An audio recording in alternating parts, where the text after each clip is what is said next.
सुना होगा कि अगर बस में या किसी भी टैक्सी या गाड़ी में अगर जगह नहीं होती है तो कुछ लोग मजबूरी में लटक कर अपना सफ़र तय कर लेते हैं। लेकिन क्या आपने कभी भी ऐसा कुछ सुना है कि कोई भी व्यक्ति हवाई जहाज़ से या फिर पानी के जहाज़ से लटक कर अपना सफ़र तय करे?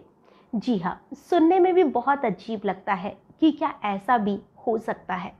जो हवाई जहाज़ होता है उसकी जो ऊंचाई होती है वो ज़मीन से लगभग 40,000 फीट की होती है, यानी कि वो इतनी ऊंचाई पर उड़ता है। और ये जो सफ़र हम तय करने की बात कर रहे हैं, ये सफ़र था 10 घंटे की उड़ान थी, 40,000 फीट की ऊंचाई थी। और साथ ही जो हवाई जहाज़ था उसकी रफ्तार थी 700 से 800 किलोमीटर प्रति घंटा।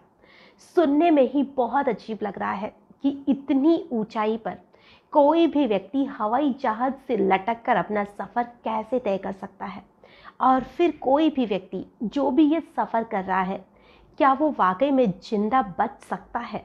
यही सारी चीज़ें हम आगे जानने वाले हैं, जिसमें दो भाई थे जो कि हवाई जहाज का जो लैंडिंग गियर होता है वहाँ पर लटक कर ही हम कह सकते हैं वहाँ से अपना सफ़र तय करते हैं। और उसमें से जो एक भाई होता है वो तो बच भी जाता है, हालांकि जो दूसरा भाई होता है वो तो मारा जाता है।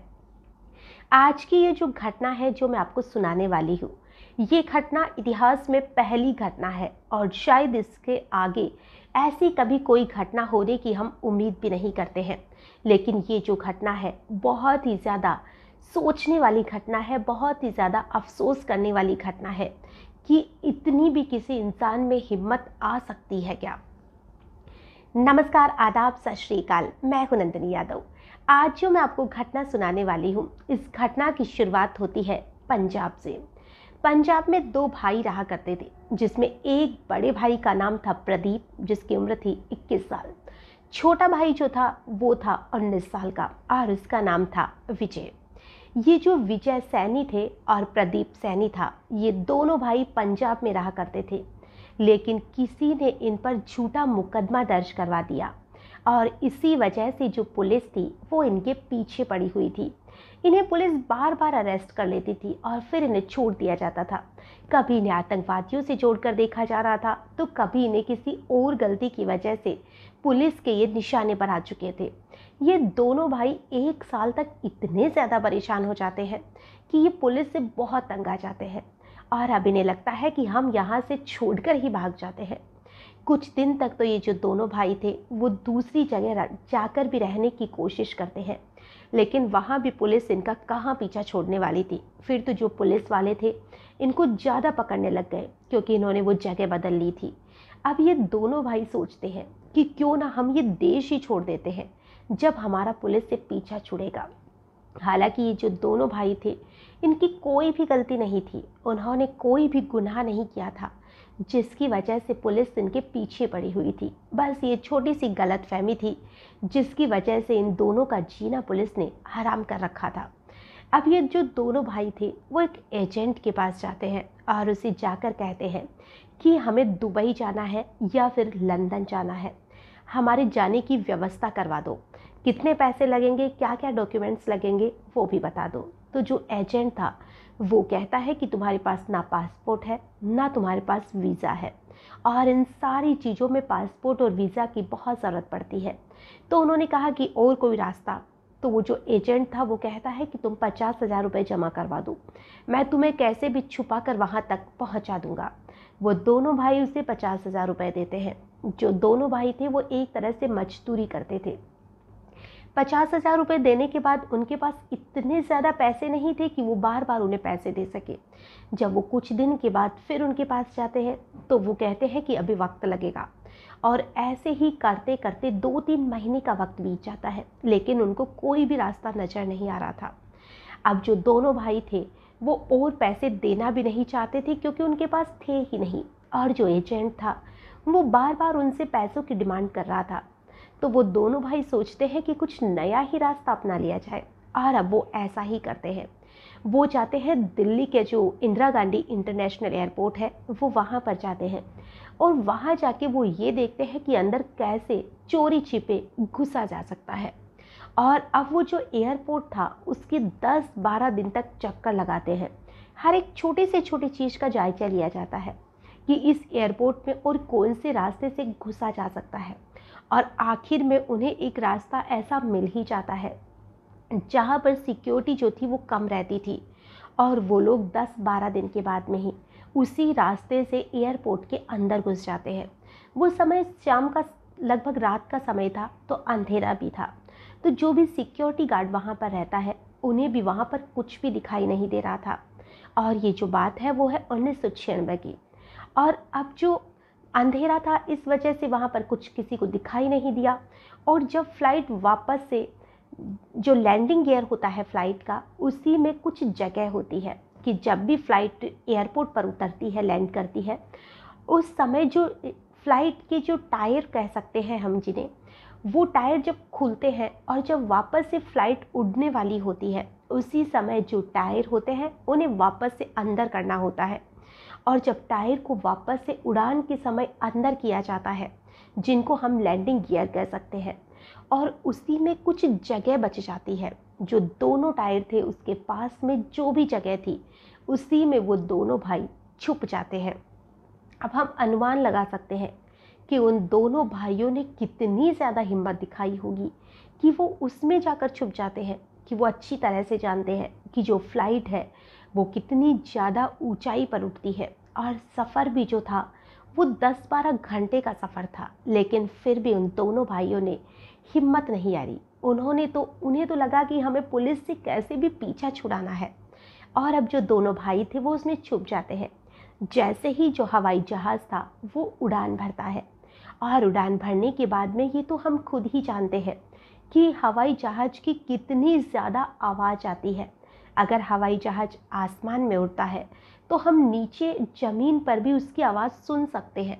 तो जो व्यक्ति उसके जो लैंडिंग गियर है वहाँ पर बैठा हुआ है, उसे कितनी ज़्यादा आवाज़ आ रही होगी। जो उस समय जो उन दोनों भाइयों को जो उड़ान लेकर भरी जा रही थी, उस समय जो हवाई जहाज़ था उसकी ऊंचाई काफ़ी ज़्यादा थी। 40,000 फीट के आसपास जो हवाई जहाज़ है वो उड़ता है।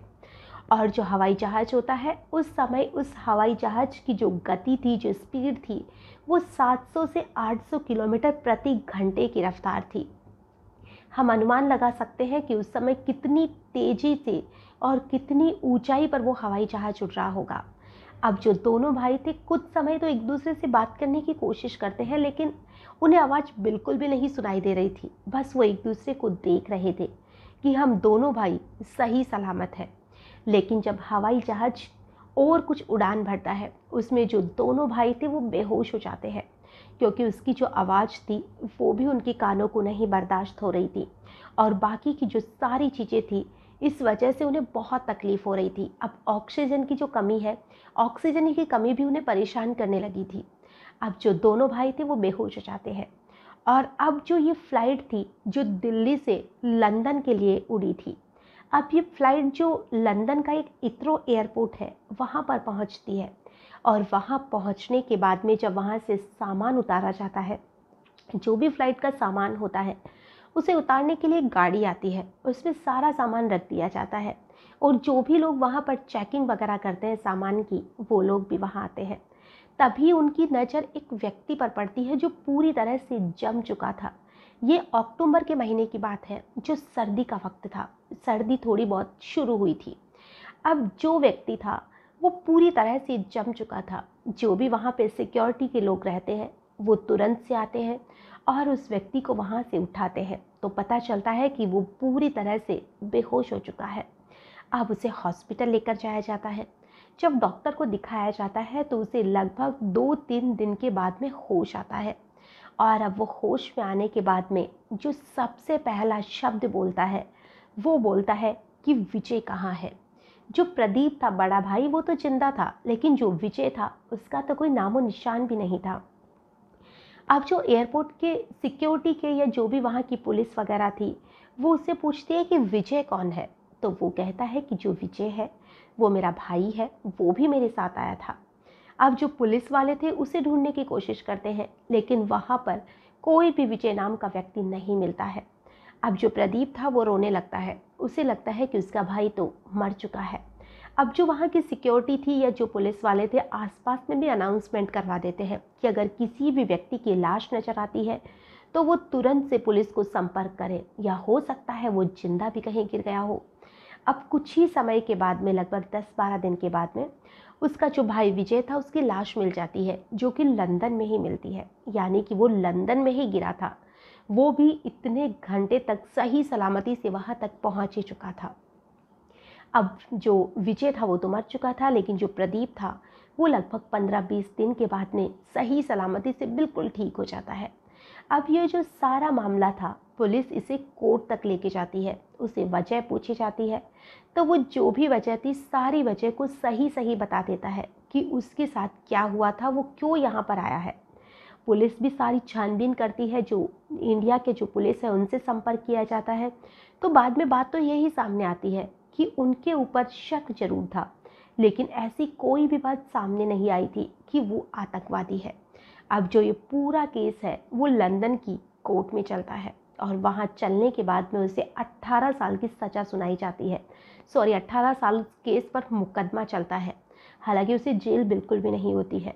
और 18 साल के बाद में जब इस केस की जो भी सारी चीज़ें थी वो सामने आती है, तो जो वहाँ की अदालत थी वो प्रदीप को बिल्कुल पूरी तरह से, उसको जमानत भी नहीं कह सकते, हम कह सकते हैं कि उसे पूरी तरह से आज़ाद ही कर देती है कि तुमने गलती तो की है, लेकिन तुम्हारी जो हिम्मत है उसकी हम दाद देते हैं कि तुमने इतनी हिम्मत दिखाई कि तुम ज़िंदगी और मौत से लड़के यहाँ तक पहुँच गए। और साथ ही जो लंदन की अदालत थी वो प्रदीप को लंदन की नागरिकता भी दे देती है, जिसकी वजह से वो वहीं का नागरिक बन जाता है। और उसे कहा जाता है कि जो भी काम वो भारत में किया करता था, अगर वो पूरी तरह से उस काम में माहिर है तो वो काम ये यहाँ पे भी कर सकता है। तो जो प्रदीप था वो कहता है कि मैं तो एयरपोर्ट से ही यहाँ पहुँचा हूँ, मेरी पूरी ज़िंदगी इसी एयरपोर्ट के इर्द गिर्द ही जाता हूँ। तो वो वहीं पर एयरपोर्ट पे टैक्सी चलाने लग जाता है, जो एयरपोर्ट के अंदर की जगह होती है जहाँ से सामान को शिफ्ट किया जाता है, वो वहीं पर टैक्सी चलाकर नौकरी करने लग जाता है। अब तक उसकी शादी भी हो चुकी थी, उसके एक बेटा भी हो चुका था। और जो भी व्यक्ति लंदन में उस इथ्रो एयरपोर्ट पर जाता है और जो विजय प्रदीप की कहानी सुना हुआ व्यक्ति है, वो जरूर से एक बात तो उसे पूछता है कि आखिर में तुम बच कैसे गए। तो वो एक ही बात कहता है कि बस सब कुछ भगवान की मर्जी है, ना जाने मैं कैसे बच गया, लेकिन बस बच गया और अब तो लंदन का ही बन गया। ये जो पूरी घटना है, इसे सुनाने का हमारा उद्देश्य ना किसी को परेशान करना है, ना किसी का भी दिल दुखाना है। हमारा उद्देश्य बस इतना सा है कि जो पुलिस वाले हैं उन्हें अगर किसी के खिलाफ कोई भी सबूत मिलता है उसे अरेस्ट करिए। ये अच्छी बात है कि किसी मुजरिम को अरेस्ट करना भी चाहिए, गलती पर सज़ा भी दिलवानी चाहिए, लेकिन किसी भी बेकसूर इंसान के पीछे इतना भी नहीं पड़ना चाहिए कि वो दुखी होकर कुछ ऐसा ही करने लग जाए जैसा कि प्रदीप ने किया है। और जो भी प्रदीप ने किया वो वाकई में अपनी जान जोखिम में डालकर करने वाला काम था। उसने जो किया बहुत गलत किया। अगर कोई भी व्यक्ति किसी के साथ कुछ गलत होता है तो वो उसे लड़ने की कोशिश करे, जो प्रदीप है उसकी तरह भागने की कोशिश ना करे, क्योंकि प्रदीप की तो किस्मत अच्छी थी कि वो बच गया, और इधर उसका जो भाई था वो भी तो मारा गया था। अगर इसकी भी किस्मत अच्छी नहीं होती तो ये भी मारा जा सकता था, बेवजह अपनी जान देनी पड़ सकती थी। आज के लिए बस इतना ही, फिर मिलेंगे किसी नई घटना में। तब तक के लिए